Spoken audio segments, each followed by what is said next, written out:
তাদের সামনে পিছনে সব জায়গাতে আমি একটা পর্দা রেখে যাতে তারা আপনাকে দেখতে না পায়, আপনাকে দেখতে পায় না।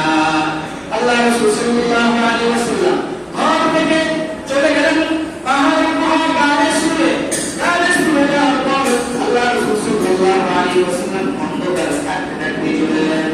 গায়ে শুয়ে পাহাড়টা অনেক উঁচু একটা পাহাড়, উঠতে অনেক কষ্ট হয়, পাথরগুলো খুব ধারালো। আল্লাহ রাসূল সাল্লাল্লাহু আলাইহি ওয়াসাল্লাম পা পিছিয়ে ফিরে যান না, কারণ হলো তারা তো রাসূল সাল্লাল্লাহু আলাইহি ওয়াসাল্লামের পায়ের আকৃতি কেমন তারা জানতো, কাফেররা জানতো, বেঈমানরা জানতো। আল্লাহ রাসূল সাল্লাল্লাহু আলাইহি ওয়াসাল্লাম এভাবে আঙ্গুল উঁচিয়ে অনেক উপরে উঠলেন। গায়ে শুয়ে পড়তে আল্লাহ রাসূল সাল্লাল্লাহু আলাইহি ওয়াসাল্লাম গেলেন। ওখানে যাওয়ার পর হযরত আবু বকর সিদ্দিক রাদিয়াল্লাহু তাআলা তার মধ্যে ঢুকলেন। ঢোকার পর আল্লাহ রাসূল সাল্লাল্লাহু আলাইহি ওয়াসাল্লাম ঢুকাইলেন। আল্লাহ রাসূল সাল্লাল্লাহু আলাইহি ওয়াসাল্লাম ইবনুল্লাহ আসমাদার যখন গায়ে শুয়ে পড়তে অবস্থান করলেন, ওখানে আবু বকর সিদ্দিক রাদিয়াল্লাহু তাআলা গেলেন। যাওয়ার পর দেখতেছেন অনেক ময়লা আবর্জনা, জায়গাটাকে খুব ভালো করে পরিষ্কার করলেন।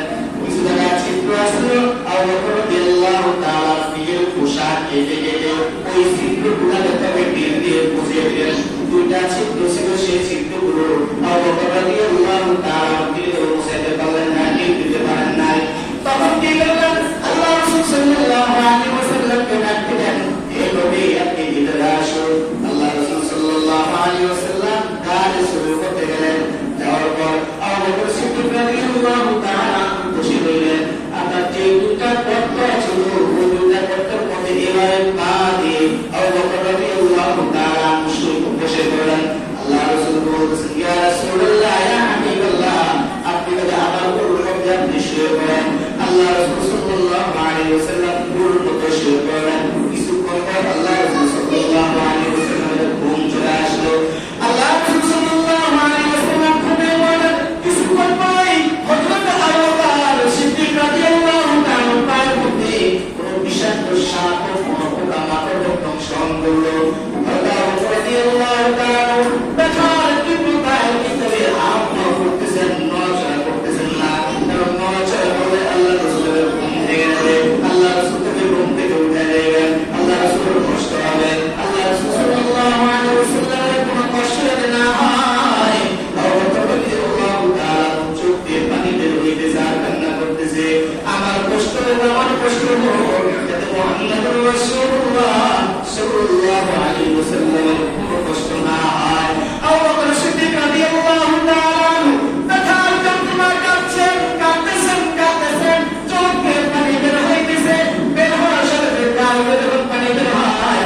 আল্লাহ রাসূল সাল্লাল্লাহু আলাইহি ওয়াসাল্লামের চেহারা মুবারকের মধ্যে এক ফোঁটা পানি পড়ে যায়। আল্লাহ রাসূল সাল্লাল্লাহু আলাইহি ওয়াসাল্লামের চোখ ঘুম ভেঙে যায়। আল্লাহ রাসূল সাল্লাল্লাহু আলাইহি ওয়াসাল্লাম বলেছেন, ইয়া আবা বকর, হে আবু বকর, কি জন্য তুমি কাঁদো? কি জন্য তুমি কাঁদতেছো? কি সমস্যা তোমার? কি জন্য তুমি কাঁদো? আবু বকর রাদিয়াল্লাহু তাআলা বলতেছেন, ইয়া রাসূলুল্লাহ, ইয়া হাবিবাল্লাহ, আমি যখন গায়ে শুয়ে মধ্যে ঢুকলাম, দেখলাম অনেকগুলো ছিদ্র ছিল, সবগুলো ছিদ্র তবে আমি তাদের কাপড় কেটে আমি বন্ধ করেছি। দুইটা ছিদ্র আমি বন্ধ করতে পারি নাই, আমার পা দুইটা যে দিকে, ছিদ্র দুইটাও সেই দিকে। ওনার সাপ পা পোকা মাকড় আমাকে দংশন করেছে। আল্লাহ রাসূল সাল্লাল্লাহু আলাইহি ওয়াসাল্লাম বসে পড়লেন।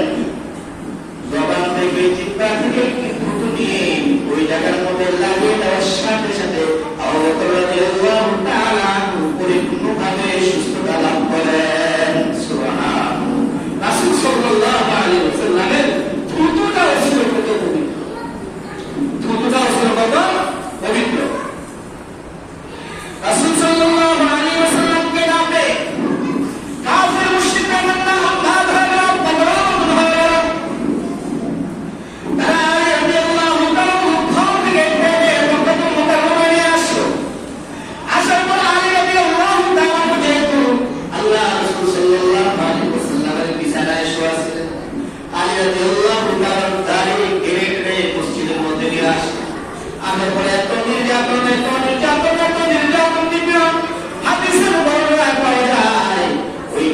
মুশরিকরা প্রায় 1 ঘন্টার উপরে আলী রাদিয়াল্লাহু তাআলা নির্যাতন করেছে। এত মারা মারছে, আলী রাদিয়াল্লাহু তাআলা বেহুশ হয়ে গেছেন। বলতেছেন আমি কিছু জানি না, আমি কিছু জানি না, আমি কিছু জানি না। শত নির্যাতন করার সত্ত্বেও আলী রাদিয়াল্লাহু তাআলা কোনো জবাব করেন নাই। তারা ছেড়ে দিলেন আবু বকর রাদিয়াল্লাহু তাআলার বাসায়। আবু বকর রাদিয়াল্লাহু তাআলার বাসায় হামলা করলেন। হামলা করার পর সাহাবারা সবকিছু ভেঙে দিলেন। আবু বকর রাদিয়াল্লাহু তাআলার মেয়ে আসমা রাদিয়াল্লাহু তাআলা আনহা তিনি বলতেছেন বাবা কোথায় গেছে আমি বলতে পারবো না, আমি জানি না। এই কথা বলার সাথে সাথে আবু জাহাল আসমা রাদিয়াল্লাহু তাআলা গালের মধ্যে একবার জোরে থাপ্পড় মারলেন। সাথে সাথে আসমা রাদিয়াল্লাহু তাআলা জমিনের মধ্যে লুটিয়ে পড়লেন। আর কাঁদতেছেন নির্যাতন করতেছেন। আবু জাহাল থাপ্পড়ের সাথে সাথে এই কান কেটে রক্ত প্রবাহিত হওয়া শুরু করলো। আর কানের মধ্যে যে ফুল ছিল সেই ফুল জমিনের মধ্যে পড়ে গেছে। তারপর আসমা রাদিয়াল্লাহু তাআলা বলতেছেন বাবা কোথায় গেছে আমি জানি না, আমি জানি না, আমি জানি না, আমি জানি না। এভাবে তোমরা সাহাবা কেরাম ঘর করে আক্রমণ করা শুরু করলো। বিভিন্ন রাস্তাঘাটে সেনা, বিভিন্ন রাস্তাঘাটে বিভিন্ন মানুষ শূন্য অসমন্ত যা কিছু আছে সব তারা বিক্রি করে দিল। যে কোনো মূল্যে হোক মোহাম্মদকে দেশ ছাড়া করা যাবে না, যে কোনো মূল্যে হোক তাকে রাখতে হবে, যে কোনো মূল্যে তাকে আটকে রাখতে হবে। কিছু তাদের কাফের মুশরিক পেলাম না। আল্লাহ রাসূল সাল্লাল্লাহু আলাইহি ওয়াসাল্লামের পায়ে চিহ্ন ছিল, চিহ্ন আকারে তারা যাইতে যাইতে গায়ে সুর পর্যন্ত তারা চলে গেছে। যাওয়ার পর দেখতেছে গায়ে সুরের সামনে কত কিছু আমাদের অনেক কিছু তাদের সন্দেহ এই জায়গার পথে মোহাম্মদ নাই। কারণ আল্লাহ রাসূল সাল্লাল্লাহু আলাইহি ওয়াসাল্লাম যখন গায়ে সুর করতে গেছেন, যখন আল্লাহ রাসূল আবু বকর রাদিয়াল্লাহু তাআলা নিজের মনে বুঝছেন আগের দিন আল্লাহ পাক রব্বুল আলামিন তাদের পোশাক ভাষা দিয়ে ঢেকে দিয়েছেন এবং তেজস্ব যে সমস্ত কবুতর ছিল কবুতরের ভাষা দিয়ে তাকে ঢেকে দিয়েছেন, যাতে কাফের মুশরিক বেঈমানরা কোনো সন্দেহ করতে না পারে এই জায়গার মধ্যে আছেন। তখন তারা নিরাশ হয়ে চলে গেলেন।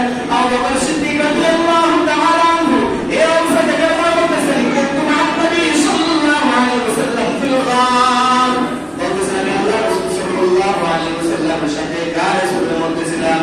তারপর রাসূল আনা বিয়া পদাবিল কওম আবু বকর রাদিয়াল্লাহু তাআলা বলতেছেন ইয়া রাসূলুল্লাহ আমরা যদি মাথা উঠাই তাহলে এখানে যত মানুষের প্রত্যেকের পা দেখা যায়। ফাকুলতু ফাইদা আনা বিয়া পদাবিল কওম ফাকুলতু ইয়া নবী আল্লাহ লাউ আন্না কওমান তাহা ফাশরাবু আনা আমি যদি তারা পিছের দিকে তাকায় তাহলে আমাদেরকে দেখতে পাবে। আল্লাহ রাসূল সাল্লাল্লাহু আলাইহি ওয়াসাল্লাম বলতেছেন উসকুত ইয়া আবা বকর ইন্নালিল্লাহু ফালিহুমা বলতেছেন আবু বকর তুমি চুপ থাকো, চুপ করো, কারণ আমরা যে দুজনের সাথে আর একজন আছে তিনি হলেন আল্লাহ। আল্লাহ আছেন আমাদের সাথে, আমাদের কিছু হবে না। আল্লাহ আমাদের সাথে আছেন, আল্লাহ আমাদেরকে কি করবেন সাহায্য করবেন। তাৎক্ষণিকভাবে আয়াত নাযিল হয়ে যায় ইল্লা তানসুরুহু ফাকাদ রাসূলুল্লাহ ইযা আখরাজাহু আল্লাযীনা কাফারু তানিয়া ইসনাইনি ইযহুমা ফিল গারি ইয ইয়াকুলু লি সাহিবিহি লা তাহজান ইন্নাল্লাহা মা'ানা। আল্লাহ বলতেছেন লা তাহজান, আল্লাহ রাসূল বলতেছেন লা তাহজান তোমরা ভয় করিও না, ইন্নাল্লাহা মা'ানা নিশ্চয়ই আল্লাহ আমাদের সাথে আছেন। আল্লাহ আমাদেরকে আমল করার তৌফিক দান করুন, আমিন। রাসূল সাল্লাল্লাহু আলাইহি ওয়াসাল্লামের দেশে যাওয়ার তৌফিক দান করুন, এই সমস্ত জ্ঞান দেখা সঠিক অবলম্বন করার তৌফিক দান করুন, আমিন। ওয়া তাআলা আলহামদুলিল্লাহি রাব্বিল আলামিন।